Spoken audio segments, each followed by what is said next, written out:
মাথা নত না করে নিজের জীবনকে উৎসর্গ করে দীর্ঘ 6 বছর বিনা কারণে বিনা দোষে মিথ্যা মামলায় মিথ্যা সাজায় কারাভোগ করেছে, কিন্তু কোনো অন্যায়ের কোনো জালিমের কোনো অন্যায়ের কাছে তিনি মাথা নত করেন নাই। অতএব তার সন্তান হিসেবে তার সৈনিক হিসেবে আমরা কখনো কোনোদিন কোনো ব্যক্তির দায় আমরা নিতে পারি না। যে ব্যক্তি অন্যায় করবে সে একটা ব্যক্তি, সে কখনো দলের লোক হতে পারে না।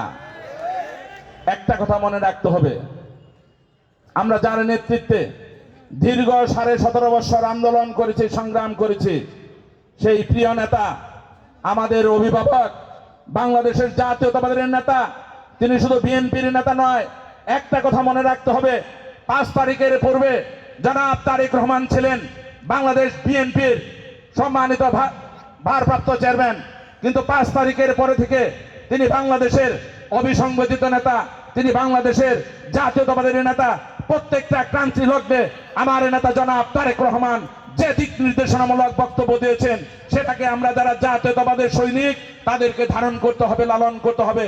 কথাটা মনে রাখতে হবে, কোনো ব্যক্তির দায় কখনো কোনোদিন আমাদের দল নিতে পারে না, এবং কোনো ব্যক্তিকে বহন করার জন্য আমার নেতা তার জীবন থেকে এতদিন বছর আজকে পর্যন্ত যিনি বাংলাদেশের মাটিতে আসেন নাই, একটা মাত্র লক্ষ্য এবং উদ্দেশ্য, তার একটি কথা, যে পর্যন্ত জনগণের ভোটের অধিকার প্রতিষ্ঠিত না হবে, যে পর্যন্ত বাংলাদেশের সাম্য, মানবিক উন্নয়ন এবং উৎপাদনের রাজনীতিকে আমি বিকশিত করতে না পারবো, সে পর্যন্ত আমি আমার একটি কর্মীর যে পর্যন্ত মামলা প্রত্যাহার শেষ না হবে, সে পর্যন্ত আমি তারেক রহমান বাংলাদেশে আসব না।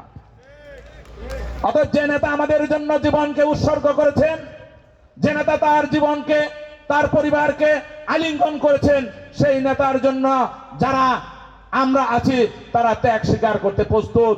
যারা এই ত্যাগ স্বীকার করতে প্রস্তুত না, আমি তাদেরকে বলবো তারা হচ্ছে আওয়ামী লীগের দোসর, তারা হচ্ছে আওয়ামী লীগের দোসর। যারা আন্দোলন করেছে, সংগ্রাম করেছে, তারা ভালো করে জানে কিভাবে তাদের আন্দোলন করতে হয়, সংগ্রাম করতে হয়। অতএব কোনো ব্যক্তি বা কোনো গোষ্ঠী যদি কোনো দলের নাম বলে ব্যক্তি কেন্দ্রিক কোনো রাজনৈতিক কর্মকাণ্ডের সাথে পরিচালিত থাকে, আমি তাদেরকে হুঁশিয়ারি উচ্চারণ করব। আমার নেতা জনাব তারেক রহমানের নেতৃত্বে আজকে পর্যন্ত যেভাবে আমরা আন্দোলন করেছি, সংগ্রাম করেছি, কোনো ব্যক্তি যদি অপকর্মের সাথে জড়িত থাকেন, তাহলে কিন্তু তার বিরুদ্ধে আমরা শুধু দলীয় ব্যবস্থাই নিব না, আইনগত ব্যবস্থা নিতেও আমরা বাধ্য থাকিব। আমরা আগামী দিনে একটি ধামরাই, সুন্দর একটি ধামরাই চাই, যে ধামরাই থাকবে সাম্য, মানবিক উন্নয়ন এবং উৎপাদনের রাজনীতি।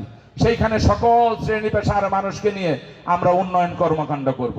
আমরা ধামরাইতে শহীদ জিয়ার আদর্শের আলো প্রত্যেকটা ঘরে ঘরে পৌঁছে দিব। আমরা ধামরাইতে আমাদের নেত্রী, বিএনপির সম্মানিত নেত্রী, বিএনপির চেয়ারপারসন দেশনেত্রী বেগম খালেদা জিয়ার যে ভালোবাসা, সেটা আমরা প্রত্যেকটা ঘরে আমরা ছড়িয়ে দিব। আমরা আমাদের নেতা আদারে আলু মশাল হয়ে যেভাবে বাংলাদেশের প্রত্যেকটা পথে প্রান্তরে যেভাবে আলু ছড়িয়ে দিয়েছেন, সেটাকে আমরা ছড়িয়ে দিব। আমরা যারা শহীদ জিয়ার আদর্শকে বিশ্বাস করি, তারা কখনো কোনোদিন পদ পদবি বা কোনো এমপিকে বিশ্বাস করি না। আমরা মনে করি সেই ব্যক্তি সবচেয়ে লোভী, যে নাকি শুধুমাত্র একটা এমপির জন্য রাজনীতি করে।